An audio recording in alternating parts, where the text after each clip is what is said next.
अस्सलाम वालेकुम नाज़रीन, सुराबर कदाब से मुखातिब है। तमाम तर तारीफें नबी आखिरुज़्ज़मा पर जो वजह तख्लीक की कायनात है, जिनकी वजह से आप है, जिनकी वजह से मैं हूँ और जिनकी वजह से कुल कायनात है। आप सबको जुम्मा मुबारक हो। नाज़रीन, महसूस हो रहा है कि हुक्म दे दिया गया है और हुक्म बड़ा वाज़ेह है कि पाकिस्तान को कब्रिस्तान बना दें।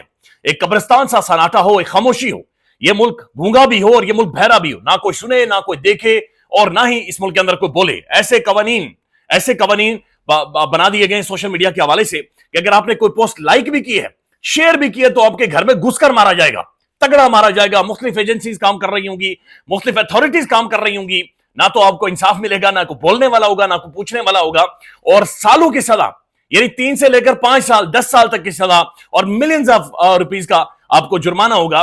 तो सोशल मीडिया के हवाले से ऐसे का, बल्कि अभी कुछ देर पहले पार्लियामेंट हाउस के बाद साफियों ने बकायदा नारे लगाए, रोला डाला है कि शहबाज गर्दी नामंजूर है, हम ये शहबाज गर्दी कबूल नहीं करेंगे। लेकिन बहरहाल पाकिस्तानी कौमी असम्बली के अंदर से ये कानून मंजूर करवा दिया गया है और आज ये सेनेट में रखा जाएगा।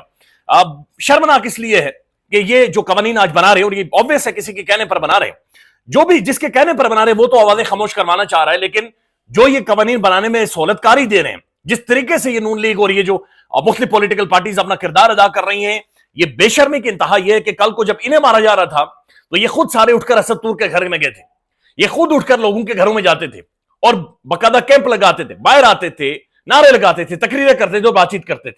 अब याद रखिएगा, ये सारे कवानीन, ये सारी चीजें कल जब बैकफायर करेंगी, इतने लितर इन्हें मारे जाएंगे, इतने लितर, बल्कि जो कवानीन बनाए मैं उनके ऊपर आपके सामने जो अखबारात रिपोर्ट कर रहे हैं वो आपके सामने रखूंगा। आप हैरान रह जाएंगे, आप दंग रह जाएंगे कि जनाब ये किया क्या जा रहा है पाकिस्तान के साथ। बिल्कुल नॉर्थ कोरिया बनाया जा रहा है, यानी जहां पर कोई बादशाह हो, उसकी हुकूमत हो, उसकी हुक्मरानी और उसके नीचे कोई सांस ना ले उसकी मर्जी के बगैर, उसकी मर्जी के बगैर को बोले ना, बातचीत ना करे। बिल्कुल नॉर्थ कोरिया, एक बादशाहत इस मुल्क के अंदर कायम की जा रही है। नाज़रीन, एक खबर है, बल्कि मैं अखबारात की सुर्खियां आपके सामने रखूंगा। एक खबर है और ये खबर मोहसिन नकवी साहब के हवाले से है। ये जो प्रोजेक्ट मोहसिन नकवी था, जिसे अमेरिका भेजा गया, ट्रेंड करके भेजा गया, ये बैकफायर कर गया और ये बड़े खौफनाक तरीके से बैकफायर कर गया। मोहसिन नकवी वहां पर 4 बड़ी इंपॉर्टेंट 3 पर्सनालिटी से, शख्सियात से मिले हैं और ऑब्वियसली वहां पर जाकर इन्होंने इमरान खान के हवाले से बातचीत की होगी। नहीं तो मोहसिन नकवी और मैं डिप्लोमेसी समझते नहीं है, हम सफारतकारी समझते नहीं है, हमारे पास दुनिया को देने के लिए कुछ नहीं है, अमेरिका को देने के लिए कुछ नहीं है, तो लिहाजा हमारे पास था कुछ नहीं। लेकिन हम सिर्फ एक ही मसले के लिए गए थे कि जनाब वो इमरान खान के बारे में ना, बराए मेहरबानी वो देखिए हम मुज़ाकरात कर रहे हैं, तो आपने कोई सख्त हाथ नहीं रखना, थोड़ा नरमी रखियो, कम से कम हमारी इज्जत बची रही। तो इसके अलावा मोहसिन नकवी साहब का जो एजेंडा नजर नहीं आता। यानी अब पाकिस्तान के डिफेंस मिनिस्टर ख्वाजा आसिफ साहब की स्टेटमेंट है कि मोहसिन नकवी हुकूमत के नुमाइंदे के तौर पर अमेरिका गए हैं। पाकिस्तानी फॉरेन ऑफिस कह रहे नहीं, ये हुकूमत के नुमाइंदे, वो कह रहे हैं कि जनाब स्टेट का जो रियासत का नुमाइंदा था वो तो पाकिस्तानी एम्बेसडर था। तो डिफेंस मिनिस्टर ये कह रहा है कि मुझे टीवी से पता चला कि मोहसिन नकवी अमेरिका में मौजूद है और ये नेगोशिएट करने के लिए गए हुए हैं और मोहसिन नकवी साहब एक रियासती या हुकूमती तर्जुमान के तौर पर गए हुए हैं। लेकिन डिफेंस मिनिस्टर को यह नहीं पता कि मोहसिन नकवी गया हुआ है। वो कह रहे हैं मुझे टीवी से पता चला है, यानी कोई ब्रीफिंग नहीं, कोई होमवर्क नहीं, ये बस मुंह उठाकर वहां पर चले गए और वहां पर जाकर जो इन्होंने किया। अब नाज़रीन, मोहसिन नकवी साहब 4 लोगों से मिले हैं, उन 4 में से 2 अभी तक ये ट्वीट कर चुके हैं कि रिलीज इमरान खान, बल्कि एक ने तो बड़ी सख्त जुबान भी इस्तेमाल की है, बल्कि ये जैक ब्रैगमैन है, ये बड़ी इंपॉर्टेंट 3 रिपब्लिकन की पर्सनालिटी है, शख्सियत है। इन्होंने लिखा है the facts are straightforward, के हकाइक बड़े स्ट्रेट फॉरवर्ड हैं। It's no time to mince words, यानी अल्फाज का जो भंडार है या जो थूकू का जो वो बना रहे हैं ना, वो ना बनाएं, अल्फाज का जो एक माहौल आप बना रहे वो ना बनाएं। एक ही फैक्ट स्ट्रेट फॉरवर्ड है कि फ्री इमरान खान को रिहा करें। अब ये जो जब आप जैक ब्रैगमैन के आप ट्विटर के ऊपर जाते हैं तो ट्विटर के ऊपर इसके हालिया आप ट्वीट देखें तो इस बंदे ने 17 जनवरी को ट्वीट किया था, उसे 41,000 लोगों ने देखा है। इस बंदे ने 14 जनवरी को ट्वीट किया, उसे 29,000 लोगों ने देखा है। इस बंदे ने 8 जनवरी को ट्वीट किया, उसे 15,000 लोगों ने देखा है। लेकिन जो ही इस बंदे ने फ्री इमरान खान मोहसिन नकवी से मिलने के बाद या जो मुलाकातें हुई उसके बाद लिखा है फ्री इमरान खान लिखा, तो 1.3 मिलियन लोग गुज़श्ता 14 घंटों में इसे देख चुके हैं। मैसिवली वायरल है। जो विल्सन के साथ मोहसिन नकवी की मुलाकात हुई है, मोहसिन नकवी साहब अभी बाहर बिल्डिंग से बाहर नहीं निकले थे, उसने ट्वीट कर दिया फ्री इमरान खान को आजाद करें, इमरान खान को रिहा करें। अब इसके ऊपर जो 4 लोग हैं, 4 में से 2 के तो ट्वीट आ चुके हैं और 2 ट्वीट करेंगे या फिर बैनुल अक़वामी मीडिया से बातचीत करेंगे, वो आने वाले टाइम में आपको पता चल जाएगा।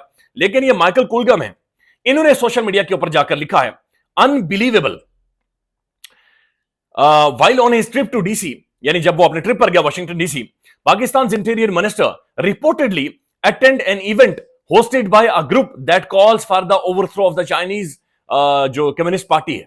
वो कह रहे हैं कि मोहसिन नकवी امریکہ کے اندر گیا اور وہاں پر جا کر انہوں نے ایک ایونٹ کے اندر شرکت کی, وہاں پر بات چیت کی, گفتگو کی, اور اس گروپ یا اس آرگنائزیشن کی جانب سے جن کا مقصد یہ ہے یا جن کا ایجنڈا یہ ہے کہ ہم نے چائنیز حکومت کو گرانا ہے یا چائنا کی جو کمیونسٹ پارٹی ہے ہم نے انہیں گرانا ہے. That's a colossal mistake. یہ بہت بڑی ایک مسٹیک ہے. If true it could provoke a diplomatic crisis with Pakistan's most critical partner. ان کا یہ اچھا ویڈیوز بھی آئی ہیں, تصویریں بھی جاری کی انہوں نے, کہ یہ اس کا مطلب یہ ہوا کہ جو امریکہ میں جا کر چائنا مخالف ایک ایونٹ کے اندر انہوں نے شرکت کی ہے, یہ جو موسٹ کریٹیکل پاکستان کا پارٹنر ہے یہ اسے انہوں نے نقصان پہنچا دیا. بہرحال پاکستانی فورن آفس یہ کہہ رہا ہے کہ ہم ون چائنا پالیسی کے اوپر گامزن ہیں اور ہم سمجھتے ہیں کہ there should be a one China policy, there is only one China. ہم چائنا کے ساتھ سٹینڈ کرتے ہیں. جو پاکستانی فورن آفس کہہ رہے ہیں اور جو محسن نقوی صاحب کر کے آئے, ان دونوں کا آپس میں ملاپ نہیں ہوتا. تو محسن نقوی صاحب جس بندوق سے سیدھا شوٹ کرنے گئے تھے پچھلے پاسے سے, یعنی اس بندوق کے پچھواڑے سے فائر ہوا ہے, اور محسن نقوی صاحب کو جو پروجیکٹ محسن نقوی تھا اسے وہ شوٹ کر گیا, اور یہ ایک میسو ڈیمیج ہے جو کہ ہوا ہے. ناظرین, دوسری طرف سپریم کورٹ کے اندر جو ہو چکا ہے یہ بہت زیادہ ہے اور یہ بہت میسو ہے. سپریم کورٹ کے اندر ایک اور بینچ بنا دیا گیا ہے, اور یہ سپریم کورٹ کے اندر بظاہر محسوس ہو رہا ہے کہ دو الگ الگ ڈائریکشنز ہیں. تو آپ اگر کولیکٹیولی دیکھیں, بدقسمتی یہ کہ پاکستان کا جو ادارہ نظام انصاف کا تھا سپریم کورٹ تھی, اسے ڈیمیج کر دیا گیا ہے. ججز کو آپس کی جو جھگڑے ہیں, آپس کی جو کرسی ہے اس میں الجھا دیا گیا ہے. ججز آپس میں لڑ پڑے ہیں, ایک دوسرے کے آمنے سامنے آ کر کھڑے ہو گئے ہیں, کوئی نظام انصاف نہیں مل رہا. اور اس دوران جو پاکستان کا نظام جو چال کھیلنا چاہ رہا تھا, ان تمام تر پولیٹیکل پارٹیز کو ساتھ ملا کر کھیلنے میں کامیاب ہو گیا, اور پریکٹیکلی محسوس ہو رہا ہے کہ پاکستان کی جو جوڈیشری ہے بدقسمتی سے وہ ڈس فنکشنل ہونے کے در پر ہے. پاکستان کا سپریم کورٹ فیل ہو گیا ہے, سپریم کورٹ بالکل کولیپس کر گیا ہے. تو کیا لوگوں کے کیسز سنیں گے, کیا سنوائی ہوگی, کیا نہیں ہوگی. اب یہ صرف آپ خبر سنیں کہ جو آج ڈیولپمنٹ ہوئی اور یہ رات کی تاریکی میں ہوئی ہے, یعنی آدھی رات کو جب سب لوگ وہاں سے نکل گئے, پھر سپریم کورٹ کا ایک الگ سے بینچ بنا ہے, اور یہ الگ سے بینچ نے بن کر کیا کیا ہے, جسٹس سید منصور علی شاہ کے حکم نامے کے خلاف سماعت کے لیے 6 رکنی بینچ تشکیل. جسٹس جمال خان مندوخیل, محمد علی مظہر اور اظہر اطہر منانا صاحب یہ سارے شامل ہو گئے ہیں. جیسے منصور علی شاہ کو روکنے کی آخری اور سب سے بڑی کوشش. سپریم کورٹ سے بڑی خبر, اختیار سماعت سے متعلق توہین عدالت کیس میں جسٹس منصور علی شاہ اور جسٹس عقیل عباسی کی توہین عدالت کا نوٹس جاری کرنے کے عبوری حکم نامے کے خلاف سابق ایڈیشنل رجسٹرار جوڈیشل نظر عباسی نے اپیل دائر کر. اب یہ بات سمجھیں, منصور علی شاہ صاحب اور 2 رکنی, یہ 3 رکنی ٹوٹل بینچ تھا, یہ ایک معاملے کی سماعت کر رہا ہے, اور پھر اچانک سے انہوں نے اس چیز کے اوپر سماعت مقرر کر دی کہ پہلے ہم یہ دیکھتے ہیں کہ کیا یہ ایک ریگولر بینچ سارے معاملے کو سنے گا یا پھر یہ جوڈیشل بینچ سنے گا, کیونکہ جو 2 عدالتیں تو پیرالل جوڈیشری تو سپریم کورٹ کے اندر قائم کر دی گئی ہے. لیکن جب وہ معاملے کی اس معاملے کی سماعت مقرر ہوتی ہے جس تاریخ کو, اس تاریخ کو وہ معاملہ ہی, وہ مقدمہ ہی ان سے لے لیا گیا, اور کہا یہ گیا کہ سپریم کورٹ کے ایک ریسرچر نے, ان کے بابو نے یا پھر ان کے جو ایڈیشنل رجسٹرار نے, ان سب کو یہ محسوس ہوا کہ یہ معاملہ ایک آئینی بینچ کا معاملہ ہے, یہ ریگولر بینچ نہیں سن سکتا. یعنی کہ ایک جوڈیشل آرڈر, ججز کا آرڈر ہے, ایک 3 رکنی بینچ کا آرڈر ہے, اسے ایک ریسرچر نے, سپریم کورٹ کے بابو نے, کلرکس نے اسے اٹھا کر ردی کی ٹوکری میں پھینکا. اس کے اوپر توہین عدالت کی جو کاروائی ہے وہ منصور علی شاہ صاحب نے نوٹس جاری کیا, پھر کاروائی شروع کر دی ایڈیشنل رجسٹرار کے خلاف, اور پھر انہوں نے کہا کہ جناب یہ کاروائی, آج کے جون اخبار لکھ رہا ہے کہ یہ صرف ایڈیشنل رجسٹرار تک ہوگی, یا پھر یہ کاروائی کا دائرہ کار پاکستان کے چیف جسٹس اور جسٹس امین الدین خان جو کہ آئینی بینچ کے سربراہ ہیں, ان کے خلاف بھی یہ توہین عدالت, یعنی توہین عدالت کا جو کاروائی کا سیرا کھرا ہے, یہ چیف جسٹس پاکستان تک بھی جا سکتا ہے. اس کے بعد رات کی تاریکی میں اچانک سے ایک اپیل بھی دائر ہو جاتی ہے, ایک کمیٹی فیصلہ بھی دے دیتی ہے, اور ایک بینچ بھی تشکیل ہو جاتا ہے, اور بینچ اب سمار کو سماعت کرے گا. تو ٹوٹل جو خلاصہ یہ نظر آ رہا ہے بظاہر, جو تمام تر سپریم کورٹ کے رپورٹرز یا جرنلسٹ رپورٹ کر رہے ہیں کہ یہ 2 عدالتیں, 2 پیرالل ججز اور ججز کے آپس میں لڑائی ہے جو کہ کھڑی ہوگی ہے. یہ بات ذہن میں رکھیں, منصور علی شاہ صاحب, اطہر من اللہ صاحب ہوں یا باقی جو تمام تر ججز ہوں جو کہ آئین اور قانون کے ساتھ کھڑے ہیں, انہوں نے بڑی دیر کی ہے, بہت زیادہ دیر کی ہے. قاضی فائز عیسیٰ کو راستہ انہوں نے دیا ہے. پاکستان کے اندر جو مظالم ہوئے اس کے اندر انہوں نے آوازیں اٹھائی, لیکن وہ توانا آوازیں نہیں تھی. 26 آئینی ترمیم پاس ہوئی, لیکن انہوں نے منہ کے اندر دہیں جمائے رکھا.